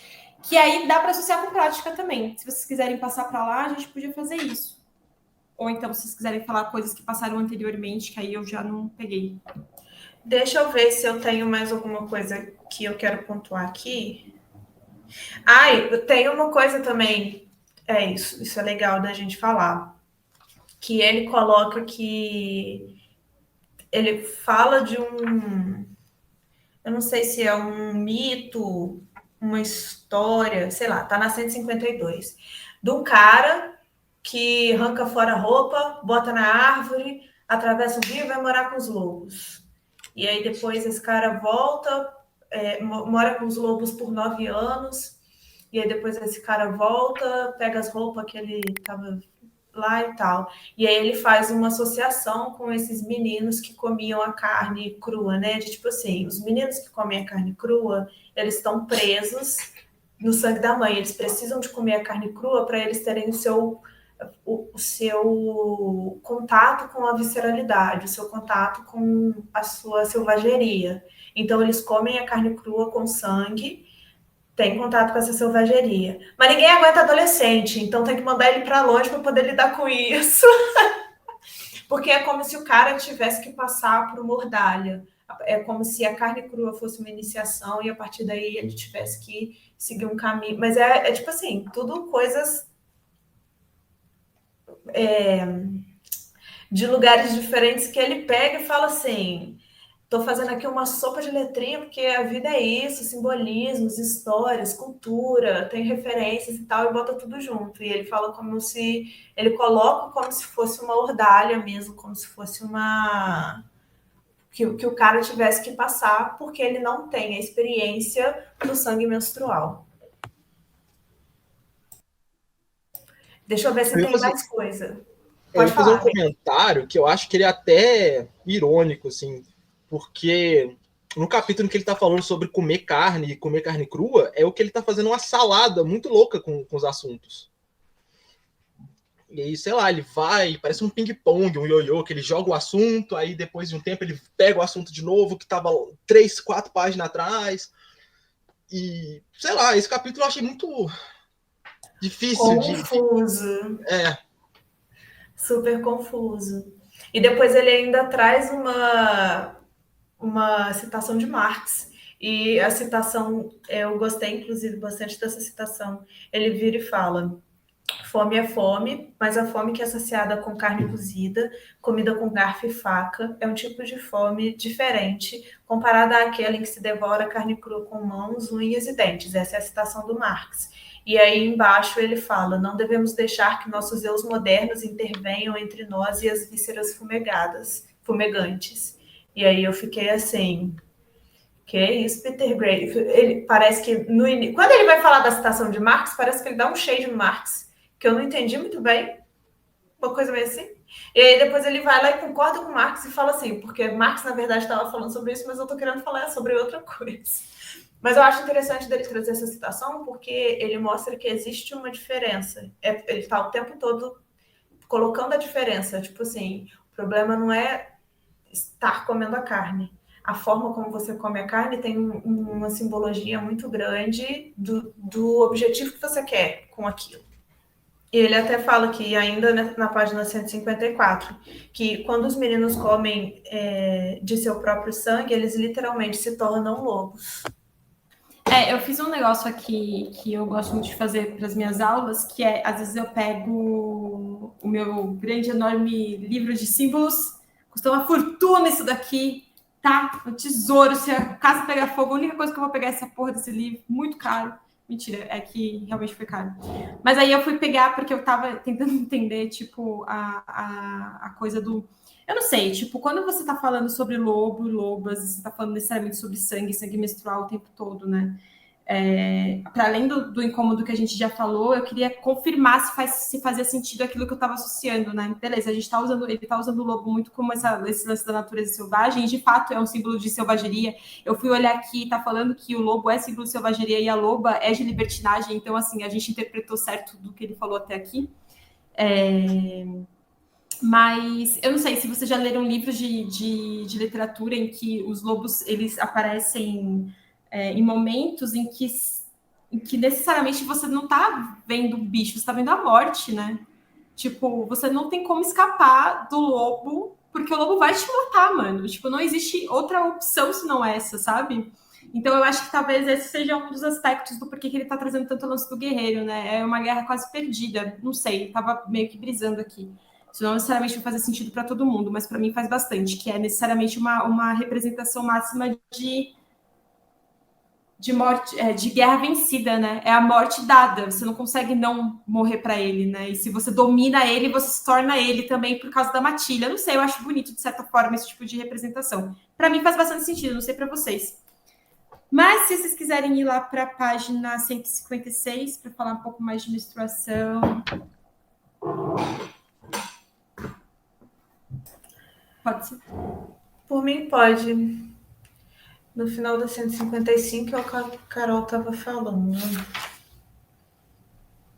Aqui, a carne identifica-se, portanto, com o sexo. Aqueles que tentam romper o vínculo entre o sexo e a caçada, que a guerra representa como uma parábola, fazem uma injustiça a si mesmos. O amor e a guerra são como os rostos de Janus, não sei pronunciar esse nome, pois são essencialmente o mesmo sangue, compelido por Eros, a criação e vida e força motriz do universo, que também é Thanatos.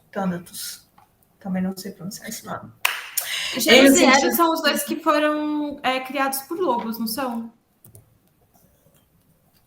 Não me recordo.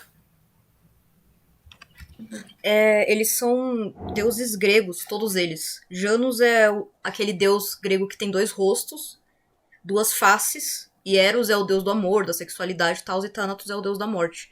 Então, basicamente, o que ele tá falando aqui, através de muita alegoria, é que, tipo, o amor e a guerra são 2 lados da mesma moeda. Um resumão, né? Imagina se ele escrevesse um livro assim, ia ter 3 páginas. Ai, eu te amo, Peter Gray. Um pouco só, não tanto. Mas é isso.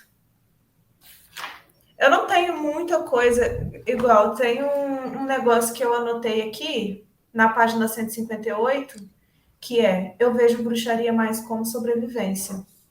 Não grifei nada, não sei do que. Eu sei que ele tem ele coloca um objetivo para bruxaria, né? Ele fala assim: quem faz bruxaria é para isso. E eu nem sei mais aonde que é, eu só coloquei isso aqui, porque eu não concordei com o que ele estava falando do objetivo da bruxaria. Mas eu vou achar aqui, se vocês quiserem seguir, podem seguir. Tá, eu acho que eu vou passar rapidinho só da 156 para a gente já ir seguindo. Quando ele segue aqui, né, o restante depois ele fala de Janus e Eros e tal. Em um sentido meio real, no Graal é o cálice, né? A taça das abominações é o sangue misturado de todos os seres vivos. E Babylon, a senhora das bestas, aquela a quem honramos e com quem compartilhamos a matança. Faz muito sentido no final das contas, né? Eu tinha falado da Babylon antes, eu nem tinha lido essa parte aqui. Olha só como as coisas são, tô brincando, mas é real, assim, as coisas elas se conversam, faz sentido, assim. Aqui, depois disso, gente, ele vai falar sobre algumas questões de tabus menstruais e tal, que eu acho interessante, porque eu uso bastante as fases da menstruação para fazer bruxaria também. Para quem menstrua é um hábito interessante, para quem não menstrua tem formas de você fazer isso com o seu ciclo interno, a sua lua interna, né? Ela vai ser diferente, mas ela vai funcionar também. Por quê? Porque as fases da menstruação, elas têm correlações com as fases da lua também, dependendo do momento que você está menstruando. Por exemplo, eu estou menstruando agora na lua nova, estou me achando a bruxona, porque esse é o momento que a deusa de fato menstrua, né?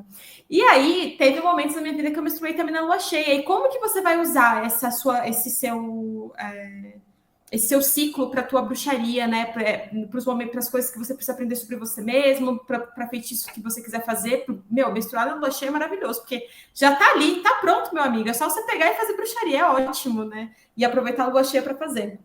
Mas aí aqui ele está falando aqui um pouquinho sobre esse complexo de tabus menstruais, que enviou os caçadores atrás de suas presas. E aí essas associações com caçada e menstruação é uma coisa que me incomoda um pouco, por motivos que vocês já entenderam. Aí ele vai falar assim sobre a lua escura e, enfim, eu acho interessante dar uma... para quem quer trabalhar sobre... Eu dei uma lida agora, mas eu não vou conseguir elaborar tão bem porque foi agora. Mas se vocês quiserem trabalhar com a menstruação dentro da bruxaria, eu acho interessante olhar um pouco mais esse capítulo com um pouco de atenção, porque dá para fazer isso, como eu tinha mencionado, e dá para associar isso com a obra da Miranda Gray também, que ela faz um livro extensivamente explicando como se usar em cada momento, cada fase da lua, como o eclipse funciona também, é muito interessante. Era só mais isso que eu queria pontuar aqui sobre a parte da menstruação.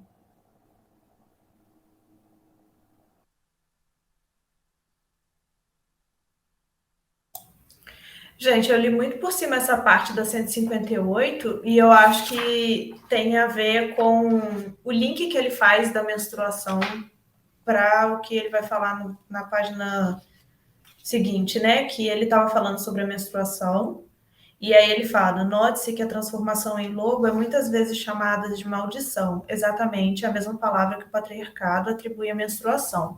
E aí, nessa 158 aqui, eu não sei se vocês vão concordar comigo, mas a forma como eu entendi que ele fala sobre a bruxaria é como se a bruxaria ela fosse para você subverter o que significa o feminino e o que significa a mulher dentro da sociedade.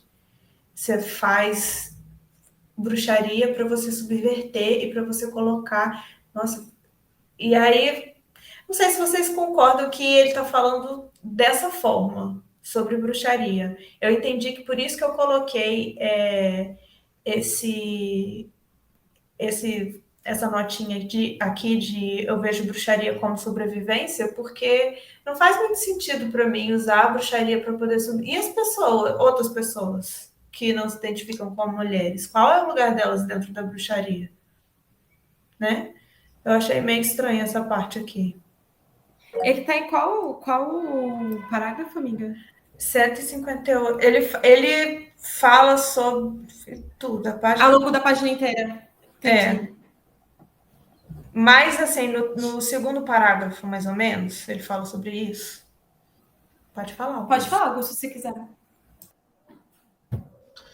É porque ele vem nessa construção desse pensamento dele, que ele vai colocando aqui várias referências mitológicas e coisas assim, para chegar e ficar falando daquilo que eu tinha reclamado antes, das drogas estimulantes que são usadas na guerra e tentar jogar isso junto com a bruxaria por causa de relação de sangue. E eu não gosto muito disso, dessa relação que ele cria, que ele tenta desenvolver. Porque, assim, quando você para ver as referências lá no final, não tem nada falando dessas paradas de o homem faz isso. Não, é uma referência histórica de pesquisa sobre lobisomem e outras paradas. Isso aí é tudo da piração do Peter Gray. E, assim, não tenho, no momento, o argumento estruturado para chegar e falar, não concordo com isso. Mas eu não concordo com isso. Sim, e eu acho também que tem porque na página seguinte ele vai falar sobre os instintos. Ai, Ju, sim! Eu ia falar dessa parte. Ju disse no chat, para quem está só ouvindo. Na 159, ele diz que é contra perfume. Grey é fedido. Eu concordo. Teve um momento que ele fala de homem rolar na sujeira. Gente, se a gente tá falando de alegoria, eu acho legal. Mas assim, se não é alegoria, nunca venha na minha casa, não me visita, não sai comigo, tá? Era só isso que eu queria falar. Obrigada. Tipo assim, eu gosto, eu grifei a página 159, o finalzinho dela quase todo, porque é exatamente isso que eu estudo na perfumaria. Porque o meu estudo de perfumaria não é só para fazer perfume. E a Palmira, que é quem dá as aulas, ela fala, perfume não é só cheirinho, perfumaria ancestral não é só cheirinho. É uma coisa que vai te movimentar internamente e que vai fazer você enxergar coisas sobre você e sobre o meio que você vive, principalmente porque vai trazer coisas relacionadas à sua família, padrões que acontecem dentro da sua família e que você reproduz também. Então, é um autoconhecimento, é uma coisa que você vai se conhecer, e não só por estar trabalhando com essas plantas, né? Porque é tudo feito de forma natural, usa óleo essencial e usa planta, tintura, essas coisas, macerada, essas coisas. Mas também é uma reconexão, e aí eu ainda acrescento a esse adendo que eu coloquei aqui, bruxaria para mim é como sobrevivência, e também é sobre você recuperar coisas perdidas de você mesmo. E esse finalzinho aqui, ele vira e fala assim, vamos recuperar, galera. O olfato, ele é um sentido, ele é o menor do sentido, é o que a gente menos dá importância, é o que a gente menos presta atenção. E ele está diretamente ligado com o nosso instinto, com os nossos sentimentos, com as nossas emoções. Então, vamos recuperar esse tipo de coisa, porque esse tipo de coisa é importante. Eu gosto dessa parte que ele fala assim, que ele é fedido, mentira. Que ele fala assim: o cheiro do homem precisa do suor. Precisamos disso para voltar ao nosso cheiro natural. Algo que nossa cultura prefere mascarar com flores anódinas e notas limpas de sândalo e cedro, tão artificiais quanto os laboratórios que os clonam. O sexo é sobre perfume e há de retornar assim, como todos os sentidos, quando encontramos nosso animal de novo. Essa parte me fez pensar sobre o que a Palmira sempre fala, que é, pessoas adoram falar, eu amo o cheiro de jasmim. Só que, na verdade, quando você dá o cheiro de jasmim, do óleo essencial de jasmim, o cheiro real de jasmim para a pessoa cheirar, sente cheiro de morte, sente cheiro de... Teve uma pessoa que eu fiz o teste olfativo com ela, que eu dei para ela cheirar camomila. E ela falou assim, nossa, que tem cheiro de cocô. E aí eu fiquei assim, minha filha, você tá sentindo cheiro de cocô onde dessa camomila? Porque é normal as pessoas não gostarem de cheiro de camomila, porque camomila trabalha a culpa. E principalmente se você é uma pessoa que foi socializada como mulher ou foi muito reprimida na sua vida, você foi uma pessoa muito reprimida na sua vida, você vai sentir muita culpa de tudo que você faz. Então, como e o nosso corpo, ele responde na hora. Você não pensa, tipo assim, este cheiro me faz sentir por causa disso e disso. Não, é a primeira coisa que acontece. E aí o seu nariz entende como um cheiro ruim.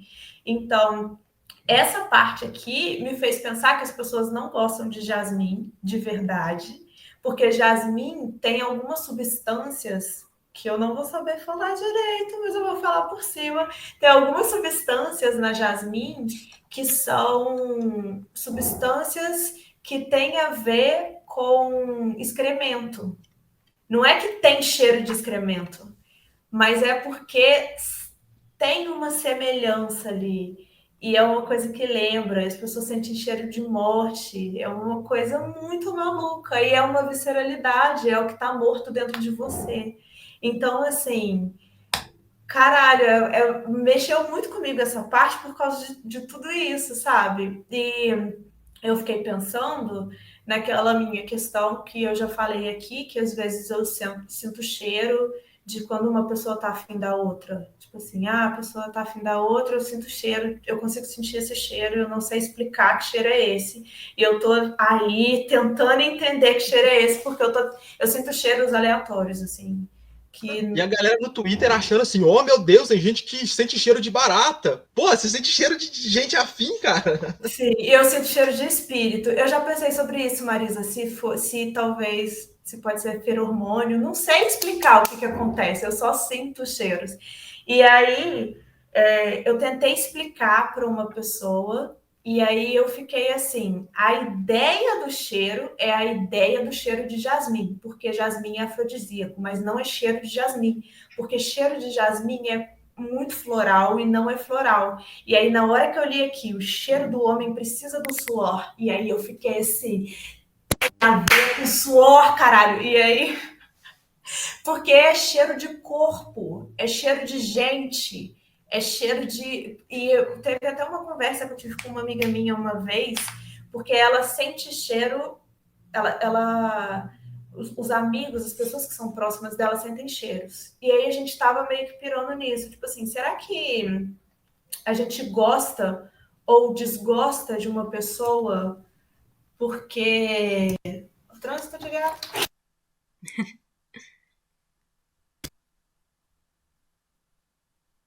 A minha gata desligou meu microfone. A gente estava se perguntando, será que a gente gosta ou desgosta de pessoas porque essas pessoas, elas soltam um cheiro que inconscientemente a gente sente. E aí, tipo assim, eu gosto dessa pessoa aqui porque eu inconscientemente sinto esse cheiro, eu não identifico que eu sinto esse cheiro, e isso é muito fácil de acontecer, porque está diretamente ligado no sistema límbico, e então tá só acontecendo no teu corpo, você não tá pensando sobre isso. E eu achei essa parte maravilhosa. E no final desse negócio aqui, ele simplesmente vira e fala assim: aprenda a confiar mais. A confiar nisso novamente, que são os sentidos, porque ele fala de cheiro, mas ele cita outros sentidos também, não só o olfato, e vira para você e fala assim: volta a confiar nisso. E esse foi o meu TED Talk, galera! Próximo da lista. Meu, eu adorei. É sério, eu adorei essa fala, porque faz muito sentido. Eu tenho algumas coisas para falar sobre isso, cara. Eu amo meu namorado, e a primeira coisa que eu percebi que eu gostava nele era a porra do cheiro. Eu falei isso pra ele, eu falei, nossa, seu cheiro é incrível, parabéns. E é assim, quando eu sei a diferença de quando ele toma, quando é cheiro de sabonete e cheiro da pessoa. E eu acho que é nesse sentido que ele tá falando, porque aqui entre a gente, eu tô falando assim, pelo que eu conheço de vocês, do que eu sinto de vocês. Que vocês não são essas pessoas que eu vou falar. Mas se você for num rolê meio Faria Lima, as pessoas lá, assim, eu não sei nem como colocar isso de uma forma não pejorativa, porque eu não quero ser moralista sobre o que as pessoas fazem com os próprios corpos, tá? Não quero, tipo, parecer aquela pessoa Rausch Namastê que quer falar assim que ninguém tem que tomar banho, todo mundo tem que... Sabe? Não é essa a minha intenção. Mas, ao mesmo tempo, existe uma certa desconexão muito forte com o cheiro do próprio corpo, que é a mais, assim, de ter produtos de higiene íntima feminino, porque não pode ter um cheiro lá, entendeu? Porque a buceta tem que estar cheirosa o tempo todo. Porque não pode sentir esse cheiro, porque passa perfume lá pro boy e depila tudo. E que sexo é esse, cara? Que sexo é esse que você passa semanas se preparando? Não vai ter um momento que você vai transar. Vai ser tipo, cara, eu tenho que estar o tempo todo depilada, cheirosa, limpa. Eu tenho que ter sabonete para buceta e desodorante para buceta e várias coisas. É isso que o Peter tá falando, eu acho, quando ele tá falando assim, cara, tem um problema aqui, né? São pessoas que elas estão realmente desconectadas. Manja Matrix? Eu tô falando, tipo, da Matrix real oficial, assim, você tá totalmente desconectado de você mesmo, você não consegue fazer absolutamente nada que seja natural porque não tá ok. Você não tá ok com você, com o seu corpo, você tá o tempo todo reclamando do seu corpo, do tamanho do seu corpo, você não consegue se soltar na hora de transar, porque você está pensando no seu corpo o tempo todo. E é claro que isso traz várias problemáticas, né? Tipo, não tô falando que é fácil se desvincular dessa pressão, dessa ansiedade, dessa opressão estética. Mas é importante, mano, porque se meu namorado ficasse o tempo todo com cheiro de Axe, eu não ia saber se eu gostava dele, entendeu? E esse negócio que a Lari falou sobre cheiro, gente, tem pessoas que eu detesto essa pessoa. Eu não sei porquê, eu não quero saber, foda-se.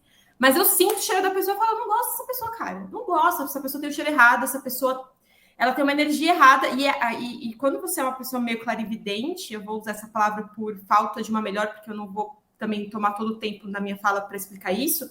Mas quando você tem essa capacidade de entender o mundo espiritual de outra forma, você percebe cheiro, você percebe energia e você percebe várias coisas que se você for uma pessoa que não consegue perceber em você mesmo e ficar bem com isso, você nunca vai conseguir desenvolver.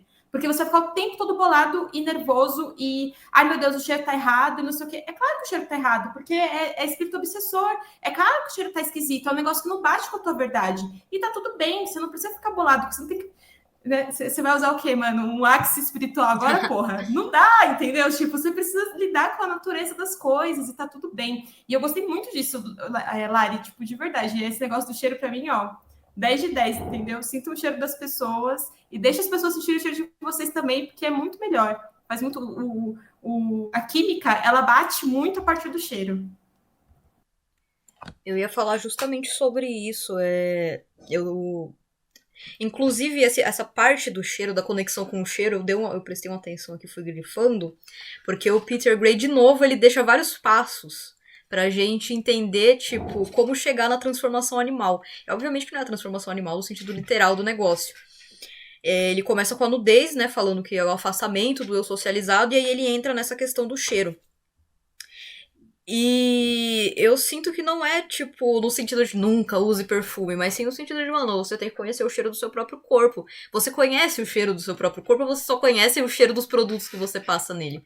Eu vi uma galera falando no Twitter esses dias, mano, não acredito que estão anunciando por aí creme hidratante pra bunda, sabe? Tipo, pra quê? Você precisa passar em muitas partes específicas do seu corpo, do qual vários produtos diferentes, porque o capitalismo te fala, ó, esse aqui você passa e tem que ter essa rotina de 70 passos de skincare pra você se sentir bem com a sua própria pele. E esse negócio, né, das pessoas no sexo quererem colocar um monte de alimento e ter um monte de infecção porque não pode ter o cheiro natural. Então eu sinto que ele critica muito isso. Eu sinto que ele fala, mano, você quer trabalhar com o seu corpo, fazer essa conexão com o seu lado selvagem, faça essa conexão, sinta o cheiro do suor que você tá colocando o seu esforço naquele ritual, mas também não quer dizer, tipo, nunca tome banho, nunca use um sabonete, mas naquele momento é importante existir essa conexão com você mesmo, tipo, você não vai chegar no ritual de transformação animal todo banhado de perfume caro, tipo, não vai rolar, você não vai entrar na sintonia.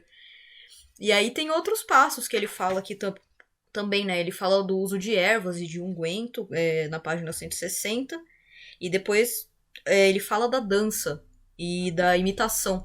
E eu lembrei muito daquelas leituras que a gente fez com o Keller, do Mágica Visual, falando sobre como era importante o movimento do corpo para você se conectar com esses conceitos, né? Sei lá, o movimento das árvores ou o movimento de uma cobra.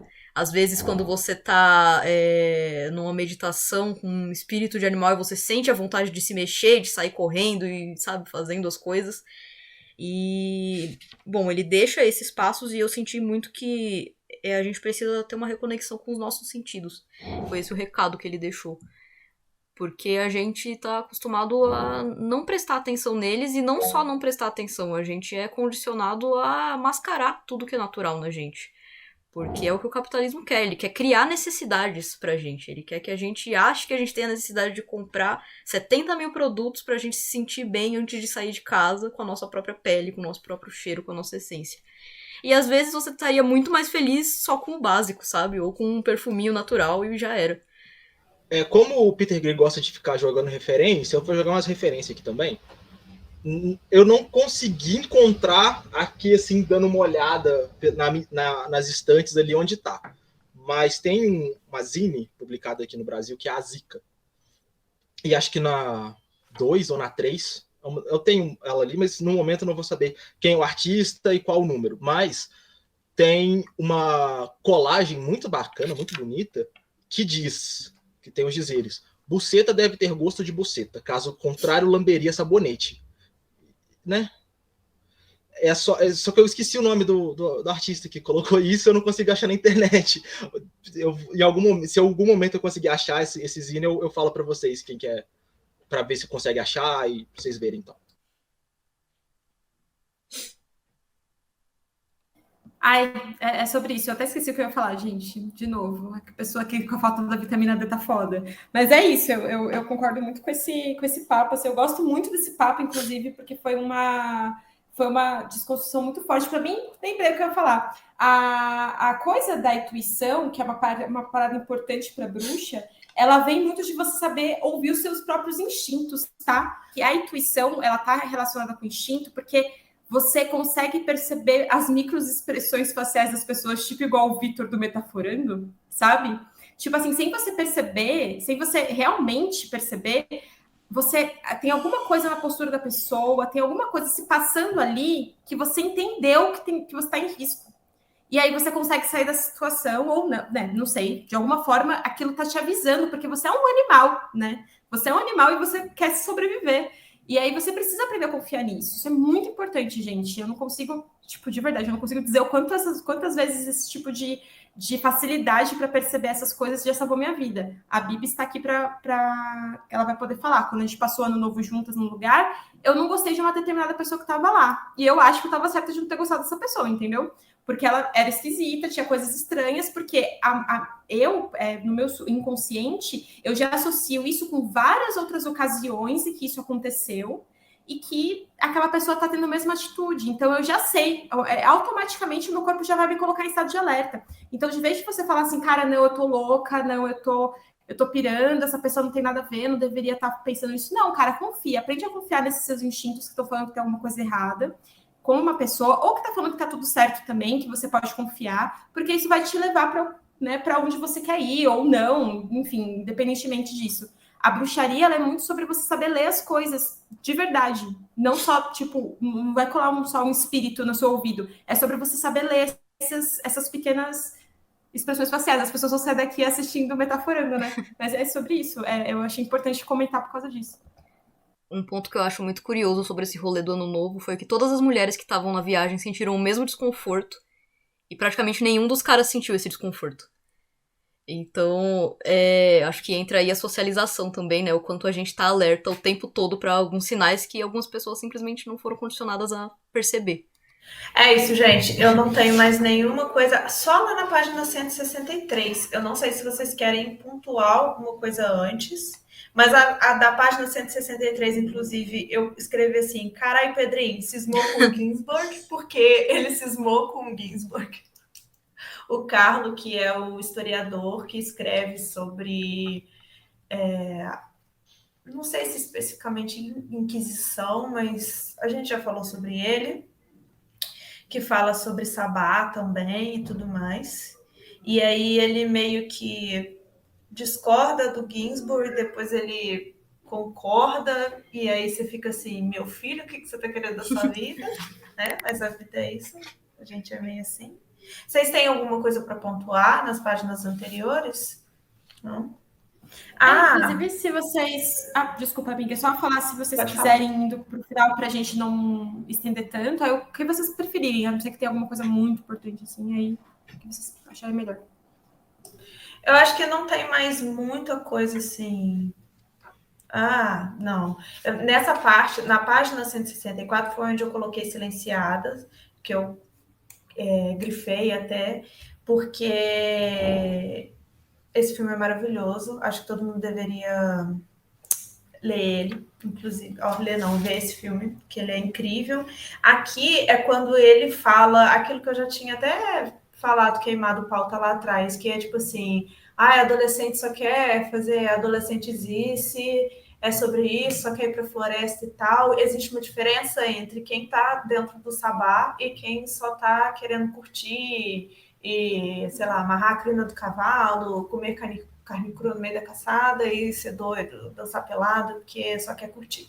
Ele fala sobre isso aqui, eu lembrei de Silenciado justamente por causa disso, porque as meninas, elas eram crianças e adolescentes que só queriam curtir, levou bebida pro meio da floresta, queria dançar lá em volta da fogueira. E tem um paragrafão aqui que eu grifei, eu nem sei o que ele fala. Ele faz, aí no final, agora na 165, ele faz uma diferença ele dá uma diferenciada entre a caçada e o sabá. É justamente sobre isso que eu estava falando. O que difere entre a caçada e o sabá é que a caçada se move pelo espaço social, enquanto o sabá é uma comunhão celebrada fora dele.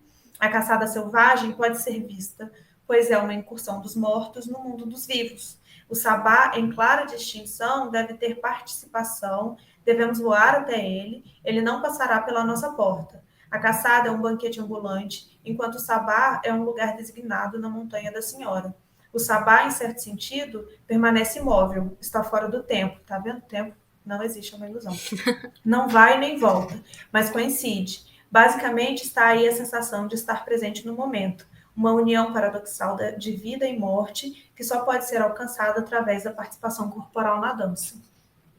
Palmas para o Peter Gray! Yeah! Sobre isso, Peter Gray. É isso, eu não tenho mais nada para acrescentar desse capítulo. Eu sei que a gente vai fazer uma reunião sobre imagens e tal, mas a única coisa que eu tenho pra falar sobre o final desse capítulo é que eu não sei o que caralhos é esse quadradinho com números no final. Se alguém tiver alguma noção e quiser falar sobre. Vai, Augusto. Ele fala lá atrás, quando ele tá falando do ciclo de 9 anos, que pode ter a ver com 9 meses e tal, ele fala sobre esse quadrado mágico com 9, quadrado de Saturno, como a Ju falou ali no chat. E o Crowley também usava essas porra desses quadrados, assim. Não entendo bolhufas desses negócios. Eu também não. A isso Ju então, falou aqui gente. no chat que o nome é Cameote. Mas vou dar uma olhada. Muito bem, temos um encontro. A gente vai se ver daqui a 15 dias. E as gravações vão chegar quando a deusa permitir, beleza? É isso. É isso. Obrigada, gente, pela companhia, pelas discussões. Foi muito legal. E a gente se vê no próximo. É isso. É isso, um beijo. Tchau.